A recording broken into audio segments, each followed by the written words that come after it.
Sorry sir, 1 minute. Okay madam. Role.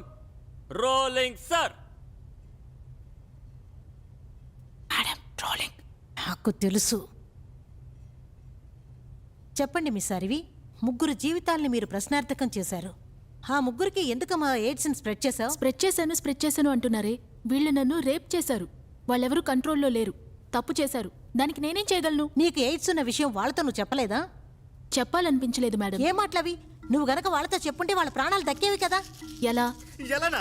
బయటికి రావే చెప్తాను. సార్, ఎలా అని? సార్, మీరు కాస్త నువ్వేంటమ్మా ప్రశాంతంగా ప్రశ్నిస్తున్నావు? దాని దగ్గరికి వెళ్ళి రామ్మ పోమ్మ అని బుచ్చగిస్తున్నావు. ఎవరు సార్ బుచ్చగిస్తున్నారు? లేకపోతే ఏంటి? అనవసరంగా మాట్లాడకండి. మేడం, అనవసరంగా ఇద్దరు గొడవ పడకండి. వాళ్ళు చేసిన తప్పుకి నన్ను క్షమాపణలు అడగమనండి. నేను అడిగే ప్రశ్నకు మాత్రం నువ్వు జవాబు చెప్పు. ఆడపిల్లవా నువ్వు? రాక్షసివి. నువ్వేదో పతివ్రతలా వాళ్ళని క్షమాపణ అడగమంటున్నావు. మీ అమ్మకో నాన్నకో డబ్బుల కోసమే కదా నువ్వు అక్కడికి వెళ్ళావు. అవును. అవును అంటే? నాకు ఈ పతివ్రతల కాన్సెప్ట్ మీద నమ్మకం లేదు. ఒక అమ్మాయిని పట్టుకుని కార్నర్ చేస్తే తను ఏం చేయగలదు? వాళ్ళ అమ్మాయి ఫ్రెండ్ నిద్రపోతున్నప్పుడు అమ్మాయి మీద చేయేస్తున్నాడు. తన పేషెంట్స్ ని హిప్నోటైజ్ చేసి వాడుకుంటున్నాడు. పనిచేస్తున్న అమ్మాయి అప్పడిగితే మీద చెయ్యేస్తున్నాడు. ఇలాంటి వాళ్ళని ఏం చేయాలి? కాన్రించి ఉమ్మేయాలి, చెప్పుతో కొట్టాలి, కారం చల్లాలి. ఒంటరిగా ఉంటున్న నాలాంటి అమ్మాయి చెప్పుతో కొడితే వీళ్ళు ఊరుకుంటారా చెప్పండి? వీళ్ళలో ఒకడికి పలుకుబడుంది, నన్ను చంపేయడు. నాకు ఎయిడ్స్ ఉందని తెలిస్తే మా నాన్న బైపాస్ సర్జరీకి అప్పిచ్చుంటాడా? నా రేంజ్కి నేనేం చేయగలను అదే చేయగలను. అర్థమైందా? తప్పు చేసిన వాళ్ళని క్షమాపణలు అడగమండం మానేసి బాధితురాల్ని నువ్వు పతివ్రత అని అడుగుతారేంటి? అసలు మీరు ఆడవారేనా? పళ్ళు పీకేస్తాను. ఎవరి ముందు ఏం మాట్లాడుతున్నావు? నువ్వు చచ్చిపోతావని మిగతా వాళ్ళు కూడా చచ్చిపోవాలా? జీవితం అంటే ఏమిటో తెలుసా నీకు? ప్రాణానికి ఒక మర్యాద లేదు. అస్సలు లేదు. మేడం బ్రేక్ తీసుకుందాం. అలాగే బ్రేక్ తీసుకుందాం. మేడం మేడం బ్రేక్ తీసుకుందాం. దేవుడి మీద నమ్మకం ఉందా నీకు? దేవుడి మీద నమ్మకం ఉండుంటే తప్పు చేసే ముందు ఒక భయం ఉండేది. జీవితపు విలువలు కూడా తెలిసేవి. అమ్మా నాన్న నీతో లేరు కదా, అందుకే నిన్ను చూడ్డానికి నాకు అసహ్యం వేస్తోంది. చూశారుగా, ఈ అమ్మాయిని నేను అస్సలు చూడలేకపోతున్నాను. ఏమ్మా, నువ్వు దేవుడికి భయపడకపోవచ్చు, అమ్మా నాన్నని గౌరవించకపోవచ్చు, కానీ సమాజం అంటూ ఒకటి ఉందిగా. నువ్వు ఈ సమాజంలో జీవించాలంటే ఈ సమాజం చెప్పే న్యాయ ధర్మాలని నువ్వు వినాలి. అప్పుడే జీవితంలో అందరిలాగా సంతోషంగా జీవించగలవు. నీకు ఈ సమాజంలో సంతోషంగా జీవించాలన్న ఆశ లేదా? నిన్నే అడుగుతున్నాను. ముంగిలా అలా చూస్తావేంటి? జవాబు చెప్పు.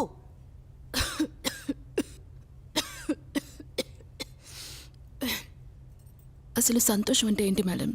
మీరందరూ సంతోషంగా ఉన్నారా? ఈ సమాజం నేర్పించినట్టు బతికితే మీరు సంతోషంగా బతకగలరా? ఏం నేర్పిస్తుంది సమాజం? అబద్ధాలాడుకు, తప్పు చేయకు, ఎదురించి ప్రశ్నించుకు, దేవుడి మీద భారం వేయి. ఇవన్నీ ఫాలో అయితే సంతోషంగా బతికేయగలమా? ఈ సమాజంలో మనం సంతోషంగా బతకాలంటే ఈ రూల్స్ని మాత్రం ఫాలో అయితే సరిపోదు. దానికంటే గొప్ప బాధ్యత ఉంది. ఒక కుటుంబం, 2 పిల్లలు, ఓ అందమైన కుటుంబం, నెల జీతం వచ్చే ఉద్యోగం, 3 పూట్ల తిండి, సొంతంగా ఒక ఇల్లు, ఒక మామూలు టీవీ, అది కొనేస్తే ఒక ఎల్సీడీ, అది కొనేస్తే ఒక ఎల్ఈడి, అది కూడా కొనేస్తే ఒక హోమ్ థియేటర్, కుదిరితే ఒక కార్, కుదిరితే దానికంటే పెద్ద కార్, ఇంకా హుందాతనం చూపించుకోవడానికి ఇంకో 2 కార్లు కూడా కొంటారు. పిల్లలకి స్కూల్ ఖచ్చితంగా గవర్నమెంట్ స్కూల్లో చేర్పించరు. ఓ private school, English medium school, డిఏవీనో డాన్ బాస్కోనో. No, I put my kids only in Billabong అని మీరు కూడా అన్నారు కదా మేడం ఫోన్లో. వారానికోసారి బీచ్కి వెళ్ళాలి, లేదా రెస్టారెంట్, లేదా షాపింగ్ మాల్, లేదా సినిమాకి వెళ్ళాలి. అది కూడా మంచి థియేటర్కే వెళ్ళాలి. టికెట్ కూడా కాస్ట్ ఎక్కువ. కొన్ని సినిమాలు ఏం పీకడానికి తీస్తున్నారు? ఓ ఫ్యామిలీ 1000 రూపాయలు ఖర్చు పెట్టుకుని సినిమాకి వెళ్తే ఆ సినిమాలో ఏమైనా ఉండాలి కదా? ఏ మెసేజు ఉండదు.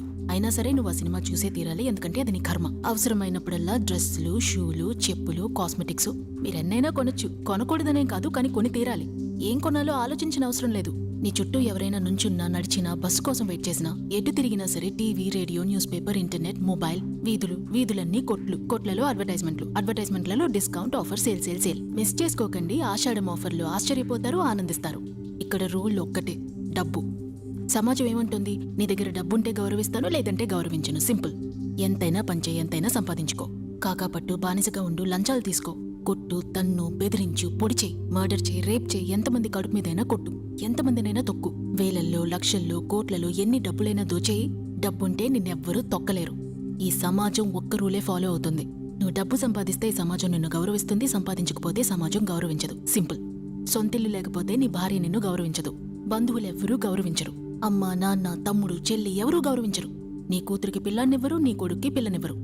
నేను ఎక్కడికి వెళ్ళి సంపాదించాలి? ఎవరి కోసం సంపాదించాలి? 100 డ్రెస్సులు, సొంతిల్లు, మినరల్ వాటర్, 10 లక్షల రూపాయల కారు, కాస్ట్లీ టికెట్ కి వచ్చేంత సినిమా నాకు అవసరం లేదు. మరి ఇవి ఎవరికి అవసరం? ఎక్కడో ఉన్న 4 యజమానులు, వాళ్ళని మేపుతున్న 4,000 మంది యజమానులు. ప్రపంచంలో తిని తిని కొవ్వికి బలిసిన ధనవంతులకి ఓ మార్కెట్ అవసరం. ఆ మార్కెటే ఇండియా.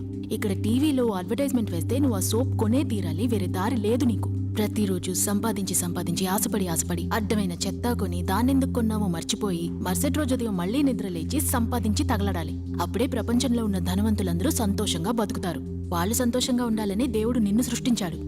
ఇవన్నీ అర్థం చేసుకుని ఈ సమాజం నేర్పించేలాగా నీ కోరికలన్నింటినీ నెరవేర్చుకుంటూ చచ్చిపోతేనే నీది కుటుంబం అవుతుంది. అప్పుడే ఈ సమాజం నిన్ను కుటుంబంగా అంగీకరిస్తుంది. నిన్ను కూడా ఈ సమాజం అంగీకరిస్తుంది. వీటన్నిటికీ ఒప్పుకుంటేనే ఈ సమాజంలో ఎలా చెప్పను, సంతోషంగా బతకగలం. అర్థమైందా? ఇలాంటి చెత్త బతుకు బతికే కంటే ఎయిడ్స్ వచ్చి చచ్చిపోవచ్చు. చూసారుగా, ఇక్కడ చాలా ఆసక్తికరంగా వెళ్తోంది. మీరు చూస్తున్నది ఇక్కడ చెప్పేదంతా నిజం. Sponsored by Sahitya wet grinder, sponsored by Malavika mobiles. Ashadha sale. ఒక చిన్న విరామం. చీ నోర్ముయ్. మాట్లాడుతుంటే మధ్యలో బ్రేక్ అంటారేంటి? మీ ప్రశ్నకి సమాధానం చెప్పాను. వాళ్ళు చేసిన తప్పుకి క్షమాపణలు అడగమనండి. సార్, ఈ అమ్మాయిని బయటికి పంపించండి. పాపమైలారా. సార్ కూర్చోండి సార్. మేడం ప్లీజ్ ఏమిటి పీటర్ నాతో మాట్లాడుతున్నావు? అమ్మాయికి ఫార్వర్డ్ వెళ్ళు. మేడం వైపు కెమెరా మేడం, పెట్టు. ఇంకా కొద్దిసేపు బయటికి మేడం. పంపించండి. వాళ్ళు లేచారు. జయశ్రీ, సార్ వాళ్ళని కూర్చోబెట్టు. సార్ సార్ ఆ కూర్చోండి అమ్మాయి ఏం చెప్పమంటారు లేదు? సార్ చెప్పండి. నన్ను ఎందుకు కూర్చోమంటారు? కెమెరా సరిగ్గా పెట్టి బయటికి షూట్ పో. చేయరా. వాళ్ళని ఫాలో చేయరా సరిగ్గా. సార్, తప్పుకోండి ప్లీజ్ మేడం. Sir, Peter. కూర్చోండి. రేయ్, సరిగ్గా సార్, రేయ్, ఇక్కడ ఏం జరుగుతోంది? ఏం చేస్తున్నారు మీరు? అటు తిప్పండి. ఓయ్, ఏయ్, ఏయ్. బయటికి పో. ఏం చేస్తున్నారా? ఏయ్, మీకు బయటికి చెప్పేది. పొమ్మంటున్నాను కదా. అరువి నాన్న ఇక్కడ ఉన్నాను చూడు. అరువి బంగారం ఏం చేస్తున్నావు నాన్న? ఇది మా తాతయ్యది రియల్ గన్. ఇలాంటి వాళ్ళకి ఇంట్లో చోట్లేదు. అరువి తను కూడా నా కూతురు అవుతుందే మేడం. నేనున్నానుగా. ఎలానా? బయటికి రావే చెప్తాను. ఎలా అని? నా దగ్గరికి వచ్చారంటే అసలు ఎటువంటి సంబంధము లేదు. నీలాంటి ఒక మొహాన్ని వెతుకుతున్నాను. నాకు బంగళా ఉంది. సాటర్డే వస్తావా? మీ అక్కతో ఎలా షేర్ చేసుకుంటామో అలాగే షేర్ చేసుకోవచ్చు. ఎయిడ్స్ పేషెంట్ తో నన్ను షో చేయమంటారేంటి సార్? మోహన్ చూడు ఎలా ఉందో. ఇలాంటి వాళ్ళని తీసుకొచ్చి నా ప్రాణం తీస్తారేంటి సార్?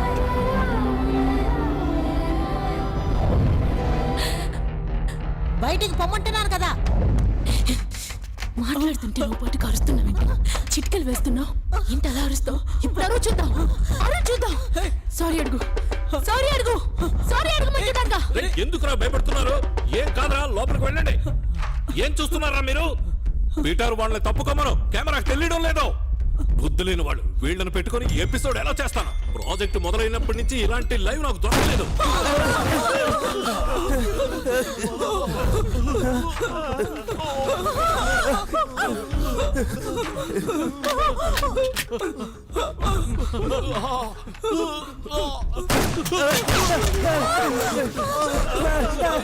అర్థం కాదా మీకు?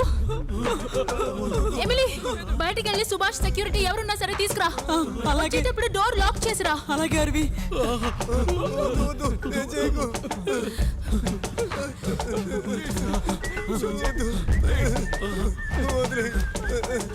మర్యాదగా మీ మొబైల్ ఫోన్స్ అన్నిటిని తీసుకురండి. తీసుకురండి. ఏంటి అలా చూస్తున్నారు? చచ్చిపోవాలా మీరందరూ? తీసుకో. కట్టు.